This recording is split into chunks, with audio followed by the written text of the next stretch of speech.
Good morning friends. स्वागत आहे तुमचं आजच्या प्री मार्केट रिपोर्टमध्ये. तर मग चला सुरुवात करूयात आजच्या प्री मार्केट रिपोर्टला आणि जाणून घेऊयात की आज मार्केटमध्ये काय होऊ शकतं ते. सगळ्यात सुरुवातीला जाणून घेऊयात कालच्याबद्दल. काल गिफ्ट निफ्टी इंडिकेट करत होतं की market almost 100 point gap up open होईल.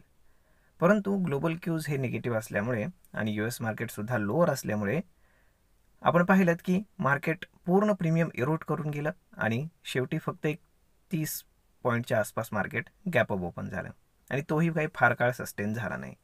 त्यानंतर मग दिवसभर हळूहळू मार्केट खाली येत राहिलं आणि दुपारी 3 वाजता मार्केटनं अचानक डाऊन साईडला जंप मारला.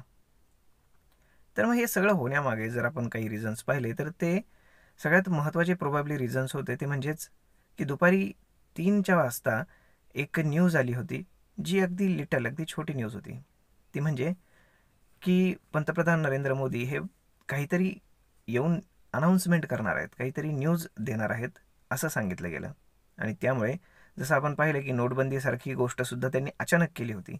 त्यामुळे काही लोकांना असं वाटलं की काहीतरी घाबरण्यासारखं काहीतरी होऊ शकतं आणि मग त्यामुळे तिथे एक सेल ऑफ आला होता. परंतु जेव्हा दिवस पूर्ण झाला तेव्हा FIIs आणि DIIचा जेव्हा डेटा आला तेव्हा पाहिलं तर दोनही काल नेट बायर्स होते. फॉरेन इन्स्टिट्यूशनने 4,000 कोटींचं बाईंग केलं आणि 3,000 कोटींचं बाईंग हे डोमेस्टिक इन्स्टिट्यूशनने केलं. म्हणजे टोटल 7,000 कोटीच्या आसपास बाईंग झाले आणि एवढं बाईंग होऊनसुद्धा मार्केट काल डाऊन झालेलं आहे. म्हणजे याचा अर्थ एक तर महत्त्वाचा निघतो तो म्हणजे जेव्हा या न्यूजचा इम्पॅक्ट संपेल जो मे बी संपलेला आहे. कारण काल संध्याकाळी पुन्हा न्यूज आली की पंतप्रधान नरेंद्र मोदी काही ॲड्रेस करणार नाही आहेत. त्याच्याऐवजी त्यांनी ते DRDOचे जे काही सायंटिस्ट आहेत त्यांचं फक्त अभिनंदन केलेलं आहे. मे बी काहीतरी असेल, आता त्यातलं आपल्याला काही जास्त माहीत नाही. परंतु ते न झाल्यामुळे आज मार्केट पुन्हा दाखवतं की मार्केट एक 40-50 पॉईंट गॅप अप ओपन होईल असं गिफ्ट निफ्टी इंडिकेट करतं आहे. म्हणजेच त्या न्यूजचा इम्पॅक्ट आता संपलेला आहे आणि फॉरेन इन्स्टिट्यूशन आणि डोमेस्टिक इन्स्टिट्यूशन दोघेही काल नेट बायर्स होते. त्यामुळे आज मार्केट रिकवर होऊ शकतं हे लक्षात ठेवा. कारण सेल करण्यासाठी कोणीतरी मोठा प्लेयर असला पाहिजे ज्यानं सेल केला पाहिजे. काल जे अक्रॉस सेलिंग झालं होतं तर ते सेलिंग माझ्या मते जे काही आपले रिटेल इन्व्हेस्टर्स आहेत त्यांच्याकडनं झालं होतं. आता आज जर आपण पाहिलं तर US मार्केट जे आहे तर ते वोलाटाईल झालेलं आहे. त्याच्यामध्ये जसा परवा NVIDIA पडला तर काल फेसबुक पडलेला आहे. परंतु मार्केट शेवटी जाता जाता रिकवर झालं त्यांचं आणि जे आता फ्युचर्स आहेत तर ते हायर ट्रेड करतायत. म्हणजेच काय तर आज ग्लोबल क्यूज व्यवस्थित आहेत आणि most of the Asian market जे आहे तर ते सुद्धा ग्रीनमध्ये क्लोज आहेत. त्यामुळे जास्त काही आज काळजी करण्यासारखं कारण नाही आहे.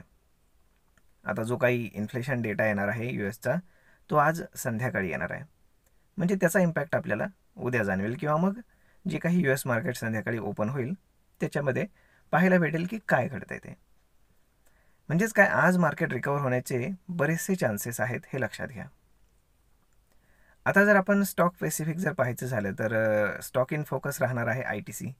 कारण अशी एक न्यूज आलेली आहे की जी काही ब्रिटिश अमेरिकन टोबॅको कंपनी आहे ज्यांचा मोठा स्टेक आहे ITCमध्ये तर ते येत्या काही दिवसांमध्ये तो स्टेक विकणार आहेत ऑलमोस्ट $2 ते $3 बिलियन. म्हणजेच बरीच मोठी रक्कम आहे.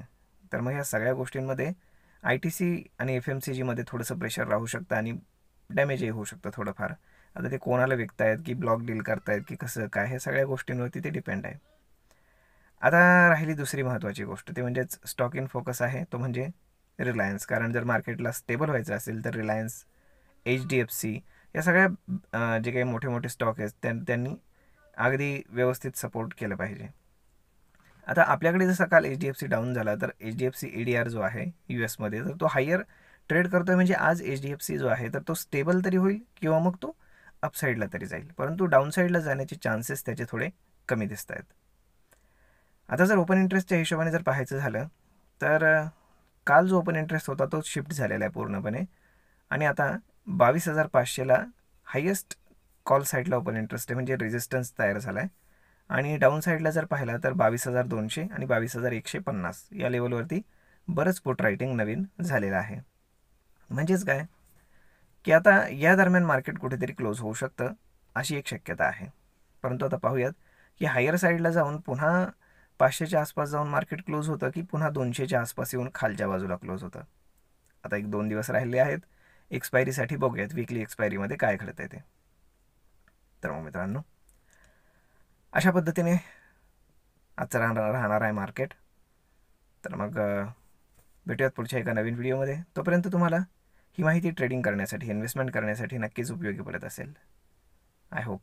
भेटूयात पुढच्या एका नवीन व्हिडिओमध्ये. तोपर्यंत धन्यवाद.